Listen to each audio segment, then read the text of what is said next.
the best stocks to watch next week. What is happening, people? It is your boy Jack. I am not a financial advisor and I have the mug to prove it. And today we're going to be speaking about some stocks. It's Saturday, people. You know what we do on Saturdays. We speak about the stocks I am going to be watching very closely next week. These are genuinely my favorite videos to make. I just get to sit back, you know, I already have the smile on my face. I just get to speak about stocks. It's what I love doing. And today I have 8 companies that will fall under 5 different sectors. We have 1 stay-at-home stock. We have 2 electric vehicle stocks. I have 2 big blue chip stocks. I actually have 2 dividend stocks shown in there for you dividend investors. And I have 1 to the moon stock. You guys probably know what that is. Right before we get to our first pick of the day, guys, can I ask you to please smash a like on this video? It genuinely helps me out so much. If we get 100 likes within 2 hours, which is very doable for you guys, I will double upload today. So get on that for me. If you're new around here, please smash that juicy little red subscribe button. I would appreciate you so much. You'll never miss a video. I'm uploading like 10 videos a week now. I mean, I'm on fire, baby. And drop me a comment down below. Let me know what you think of my picks or what stock do you plan on watching next week. I'm always interested in hearing from you guys. So with that being said, guys, first company of today, let's go. So the very first company we're having a look at today is CrowdStrike Holdings. You probably know them as Crowd, or ticker symbol CRWD. In these videos, I always like to include at least 1 or 2 stocks that I don't speak about very often, or I've never spoken about, and we've never even mentioned these guys. So before we get into who they are and what they do, let's just have a look at that 6-month chart. Look at that dip, okay? So there was a considerable dip, a 50% dip, but from that bottom they've rallied up over 250% since the 16th of March. Reason being, these guys are a stay-at-home stock. CrowdStrike Holdings Inc. is a cybersecurity technology company based in Sunnyvale, California. It provides endpoint security, threat intelligence, and cyber attack response services. So they have loads of these different services, okay? Endpoint security, security and IT operations, and threat intelligence. And the world's largest organizations trust CrowdStrike to stop breaches, okay? 44 of the 100 Fortune 100 companies use this service. 37 of the 100 top global companies, 9 of the top 20 banks, 7 of the top 10 largest energy institutions, and 5 of the top 10 largest healthcare providers. So they have some massive clients. Now, I know I haven't really spoken about many of these cloud-based services in the past. I am getting around to it. I might make a tier list video similarly to the one I did for electric vehicles. If you want that, just let me know in the comment section. I'll compare loads of them. You know, these videos, we keep the analysis short and sweet because we have loads of stocks to cover. So current assets are at 1.25 billion essentially. Total assets are at 1.5 billion. Current liabilities are only at 555 billion. So very good. And total liabilities are at 766 billion. And from what I can gather, if we actually look at their current liabilities, this one here, unearned revenue, I believe you pay for CrowdStrike monthly. So this unearned revenue that is down as a liability isn't even necessarily a liability. Now, I could be wrong there, but I'm fairly sure that's what this is, unless I'm just making a complete mistake. I don't know everything. But anyway, that was company number 1. That was CrowdStrike. Now, we have everybody's favorite sector right now. We have 2 electric vehicle companies to have a look at. And the first one, it has to be Tesla. I mean, guys, $1,500 a share was broke. I made a video speaking about Tesla only about 5 days ago when they had literally just hit $1,300 a share. And already they're up another 20%. I'm tired of this. I am tired of not investing in this company. I am so ready to pull the trigger. It's one of these companies that just doesn't really make sense in the short term. I just think it is a massive bubble. Now, don't get me wrong, okay, because I love Tesla.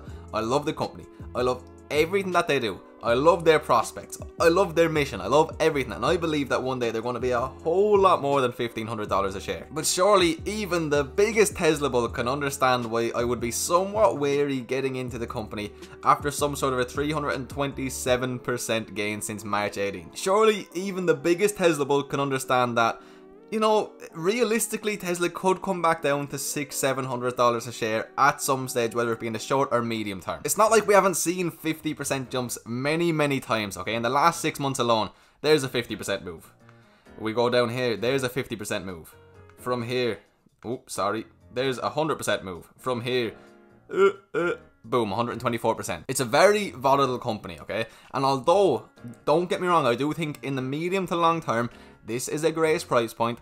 I won't be buying, and I'll just keep missing out unless I see some sort of a considerable dip. And I know I am one of the people who likes to preach time in the market, not timing the market, but I don't think that goes for a company as volatile as Tesla personally. And if I miss out, it's okay. There are loads of other companies out there. But while I'm going to be watching them next week in particular, I mean, look, 5 days, 21% for a company as big as Tesla. This isn't a small company.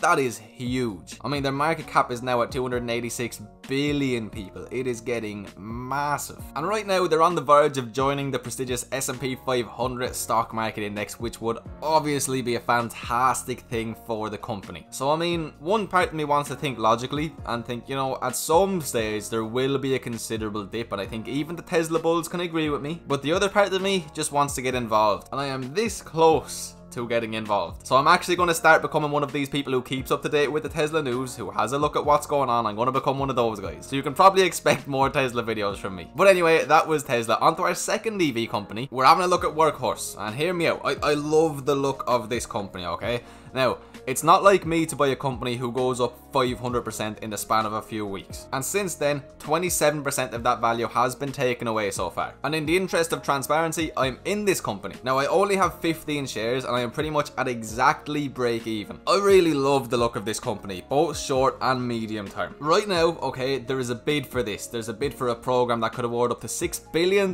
in contracts to one or multiple bidders, and Workhorse is definitely one of the top bidders. And the deadline for bids is now July 14th, so that deadline is next week. Now, it may not be announced who has won, you know, it may not be announced who's won the bid next week. That's important to understand. But, you know, usually things like this can cause some big moves in a stock's price. And honestly, I don't know if I expect it to go up or down next week. It depends how emotional people get. It depends if any information gets leaked or if there's any reputable sources that say something about the situation. But I'm going to be keeping a close eye on them regardless, because I am invested and I absolutely love the look of them, so it makes sense for me to keep up to date with them. But the thing is, guys, in the medium to long term, I really like Workhorse even without USPS. This is the kind of company I could see myself holding on to for a considerable period of time.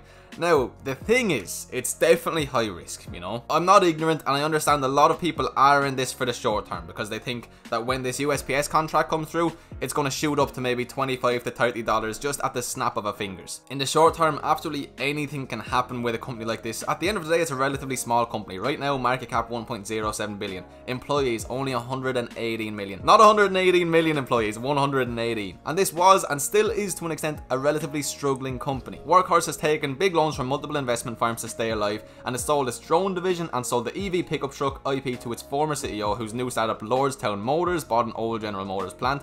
You probably all know about this. I actually have a full video on this company as well if you want, like, I think it's 13 minutes worth of information on these guys. And if you want even more information, look up the investors presentation. There is loads there, but I obviously won't go through it in today's video or else it'll be 84 days long. The next 2 weeks will probably tell a lot of whether or not I will have strong enough hands to hold onto this stock in the medium to long term, but I'm really hoping that I do. Now again, it's a small position, it's 15 shares, so I'm not really worried. Even if it comes all the way back down to $3 or $4, it's not that much money lost whatsoever. And I could even potentially be more inclined to buy more if we do see a big dip, as I've done before. But anyway, that's the second electric vehicle company. Now, 2 blue chip stocks. We're having a look at Disney, okay? A company I haven't spoken about for a considerable period of time. It's another company I'm in. I'm currently up about 17%, and I do most definitely want to add more to my position. I'm not necessarily in a rush to add to it, but I do want to add more. A quick recap of this week, okay? Disney actually went up close to 5%, which for Disney is a very decent move. In the last month, it's been all over the place. You see, in the last month, it's only up about 6%. So that's what I mean. That 5% was considerable. And on the 6-month chart, we're still down considerably from the highs, about 17.5%, but the rally from the bottom has been nice, up close to 40%. I got in right about here. I have a cost basis of $99. So Disney's a little bit of a weird one, and that's the reason I'm not too worried about getting into them too soon. Disney is facing a double-edged sword, okay? Shares of the entertainment giant climbed Friday up about 2% as the company prepared to reopen parts of its Disney World theme park in Florida. Florida is not in the best place right now virus-wise. I don't know if this is a wise decision, but I'm sure there's some pressure being put on. Florida saw its largest one-day spike in virus-related hospitalizations on Friday alone. I don't know if this is the smartest idea, but Disney is facing a dilemma. The theme parks were its biggest profit maker, and with operations stalled, revenues are put at risk. I don't necessarily know if opening the parks is going to be a good thing in the short term for the company. I mean, in the very, very short term it might, but I mean, in the next few weeks things could go wrong. It could get ugly. So I'm going to be keeping a closer eye on Disney than I have for the last few weeks, more than a month, maybe 2 months. I haven't really kept up to date with them too much. I just let them float along. But now I think it really is time, with the parks opened up, to keep a close eye on the company, because as I said, I want to add to my position. I would rather do that lower rather than higher. But I am definitely a long holder of Disney. I plan on holding these guys for decades, years and years. It doesn't matter if they go down to $40 a share, $50 a share. These are one of the companies I'll just hold forever, essentially. Obviously, there's more to Disney than just the parks, but that's what I'll be keeping a close eye on as of right now. Okay, and the second blue chip company has to be Facebook. I was going to try not to mention Facebook, Apple, Amazon, Google or Microsoft for one video, but here we are. The reason I'm looking at Facebook is because of the boycotts. This was a good week for Facebook, up nearly 5%. It's okay. Remember when Facebook took that near 10% dip?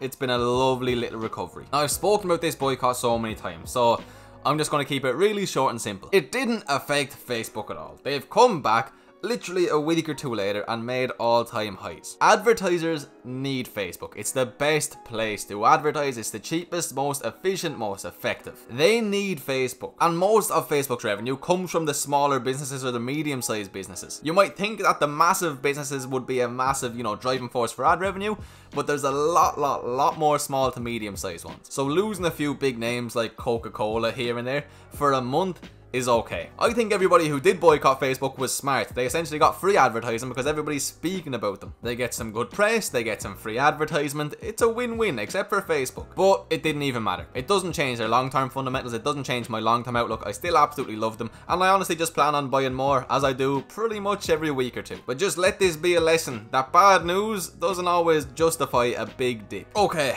right. Dividend companies. We're having a look at Wells Fargo. You're all probably more than aware that it has been a horrific journey for Wells Fargo as of late. These are my worst performing company by far. I think I'm down about 25% in them. So yeah, very ugly. Not what you want to see at all. So you're all probably aware at this stage Wells Fargo cut their dividend to about 4% or so.